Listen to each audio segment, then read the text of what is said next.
எங்கடி எங்க கிளம்பிட்ட? அண்ணன் பத்திரிக்கை வச்சுட்டு போச்சுலங்க. அதுக்கு இன்னும் ஒரு வாரம் இருக்கு, அதுக்குள்ளேயே கிளம்பிட்டியாக்க? எங்க 2 பேத்துக்கு ஆத்தாலும் இல்ல அப்பனும் இல்ல. என்ன விட்டு அதுக்கு நாதி இல்ல, அதை விட்டு எனக்கு நாதி இல்ல. போனோம்னா கூட மாட வேலையை பாத்துக்கலாம்ல. இங்க போட்டது போட்ட மாதிரி கிடக்கு. இதெல்லாம் விட்டுட்டு நொன்ன வீட்டுக்கு போனாலாம். உள்ள ஓடி அனாதை பையமால. மா என்னம்மா பேசிட்டு இருக்க? வாய் அடக்கி பேசு. அந்த வெறும் பையன் வீட்டுக்கு இன்னைக்கே போகணுமாக்கு? விசேஷம் போனா பத்தல. மா அதெல்லாம் கொஞ்சம் மனசாட்சியே இல்லையா? கொஞ்சம் யோசிச்சு பாரு. ஏண்டி இன்னும் இப்படி படுத்து கிடக்க? என் மகன் வீட்டு விசேஷத்துக்கு போவேனாமா? அது ரொம்ப வலிக்குது. நீங்க போங்க, நான் வேணா நாளைக்கு கூட வந்துடுறேன். நாளைக்கு வரையா?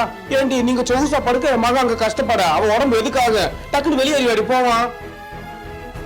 ஏய் முடியலன்னு நீ படு, நாளைக்கு போய்க்கலாம். ஏங்க பாவம், உங்க தங்கச்சி தனியா கஷ்டப்படும்.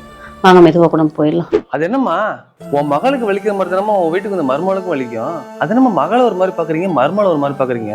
மகளை பார்த்துக்கனால மருமகளை பார்க்க முடியல. நீ வாமா.